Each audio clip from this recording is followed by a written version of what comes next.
receive them back into society, into their social ties. I doubt that the respondents are ready also to go back to these social ties.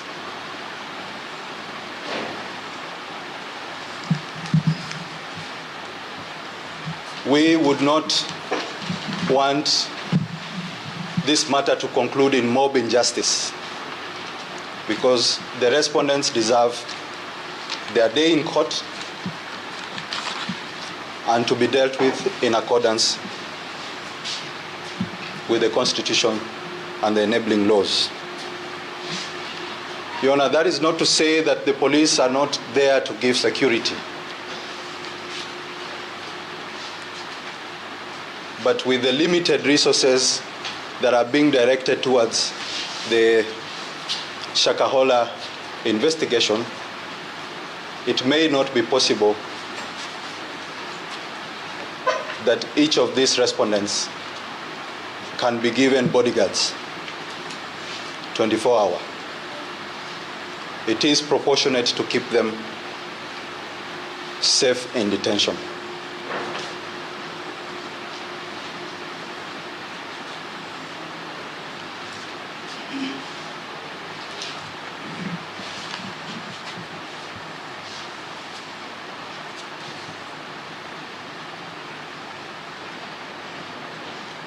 Your Honor, pointedly, there is no guarantee if they are released now, they themselves will not go and finish what they had started, which is to pass on this extreme ideology to others that they interact with, or they themselves to go back into the forest to fast. It is the duty of the state to protect them, and we are offering very comfortable cells in the stations where they are to be held and where they will be properly nourished, as they already appear right now. They are healthy.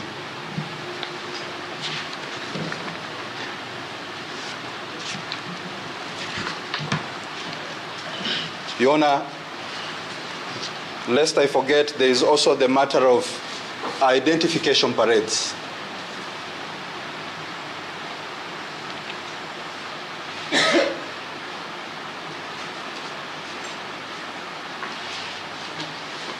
So that the victims need to first be restored to that place where they can appear and say, I recognize the 6th, I recognize the 2nd. That again needs time.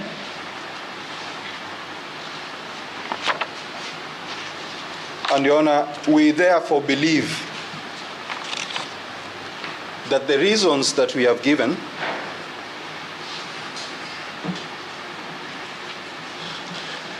arouse sufficient interest, conviction, or admiration, which is how compelling, the term compelling is defined, for this honorable court to grant the prayers that we are seeking.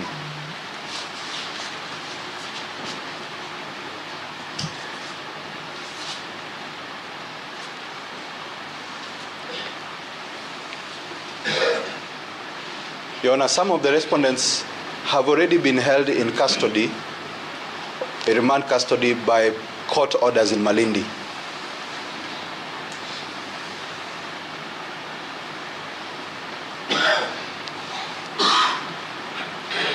This application, Your Honor, should not be mistaken for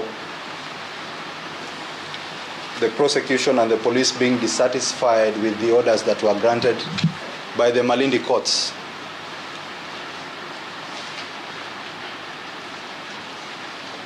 Instead, the evolving nature, as I highlighted before,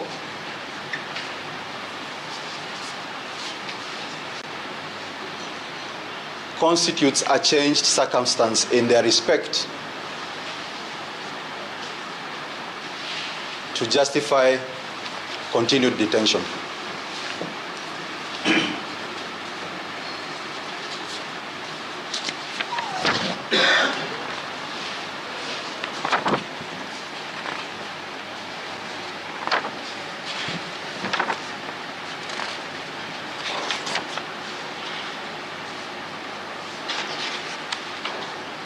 Your Honor,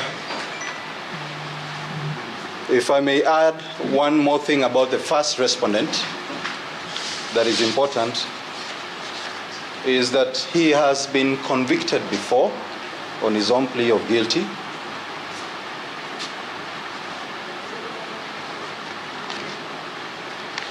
And fined by a court of law.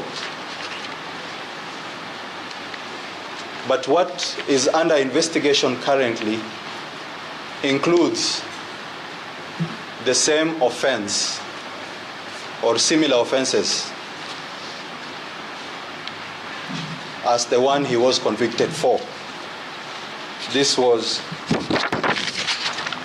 relating to the Basic Education Act, where he was charged in Malindi criminal case number 182 of 2017, Republic versus Paul Mtenge, Mackenzie, and others. Your Honor, so that he firmly is a history cheater. He is a repeat offender. He is not deserving of any consideration for bail.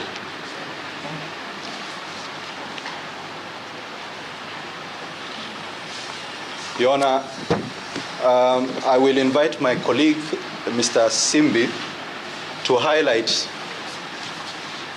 the authorities which the applicant relies on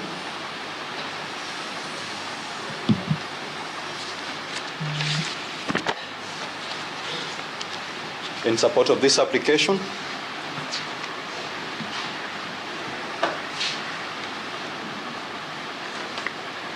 And we pray, for reasons provided, that the court grants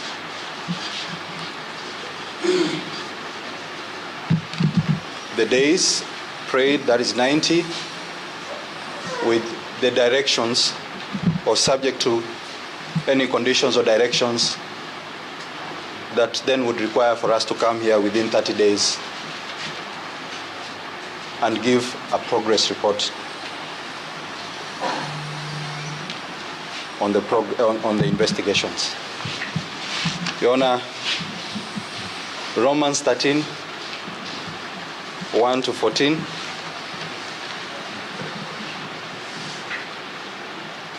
Depicts what happens when people undermine authority that is given to governments by God. They are deserving of punishment,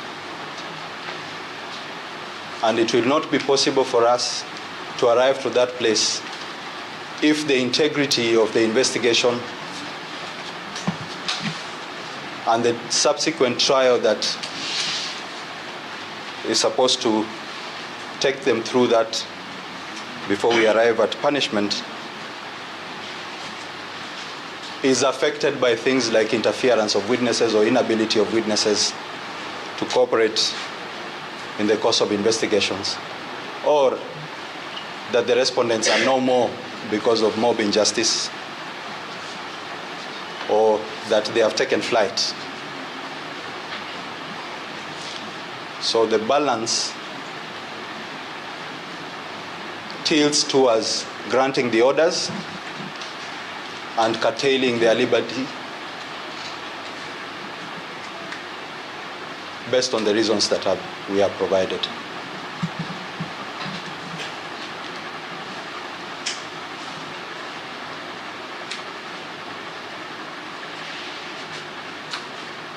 Your Honor, unless the court has any question, I will take a seat. Thank you.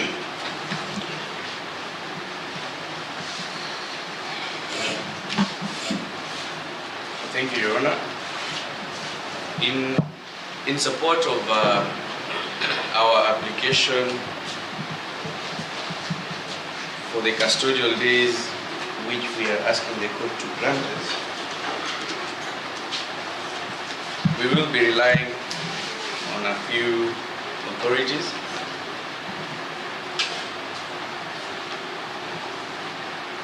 But first of all, Your Honor, I would wish to quote Section 10 of the Victim Protections Act number 17 of 2014, which talks about,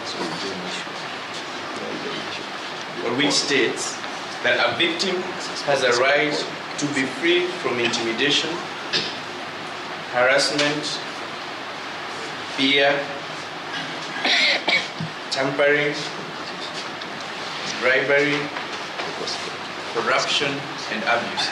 Perhaps the courts will retreat and have a look at this section. B, that their safety and that of their families considered in determining the conditions of bail and release of the offender.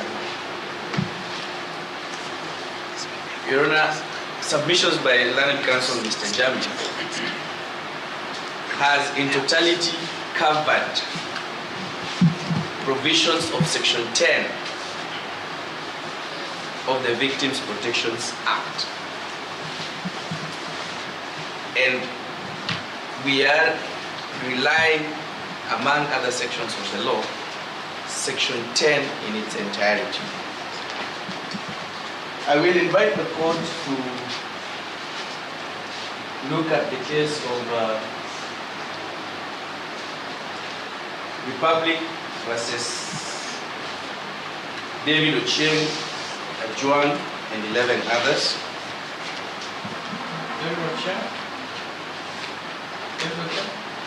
David Ochieng, Ajuang, and 11 others. Yes, the Republic versus David Ochieng, Ajuang, and 11 others. In which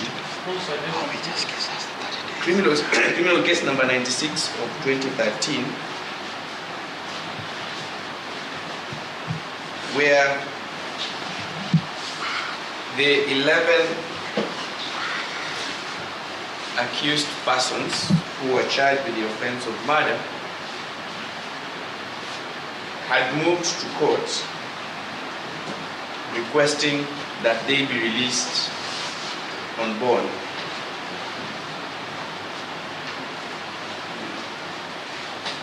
And one of the issues addressed before court in respect of that authority, I will just highlight a few of them. I will supply this authority so that the court can have a look, is that the right to life is not a preserve for the accused persons only, but is meant to be enjoyed by victims of the case.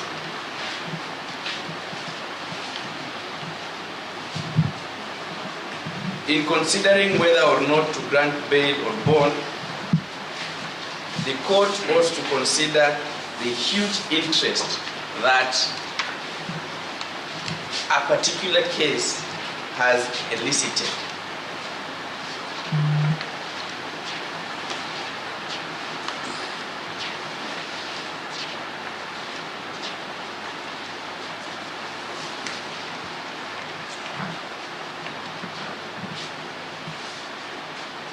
It is our submissions, Your Honor, that that case can be likened to the one that we are presently arguing before you.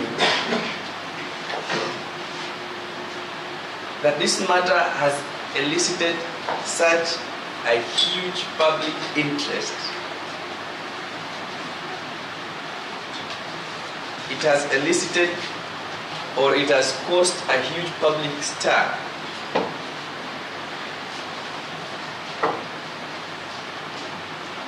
And Kenyans, I can authoritatively say, are angry at what is happening in Shakahola.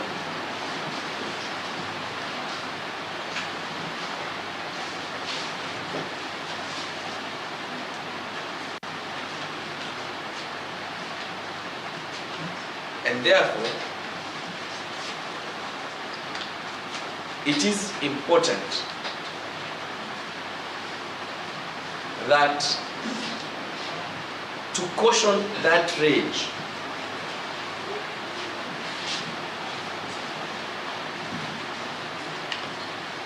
it is in the best interest of the suspects or the respondents herein to remain in custody. As rightly pointed by Mr. Jami, it is the duty of the state to offer security to each and every citizen. However, there exist circumstances, particularly the one that is presently before court, that may warrant or may overwhelm the police in terms of offering protection for the victims, and the only safe place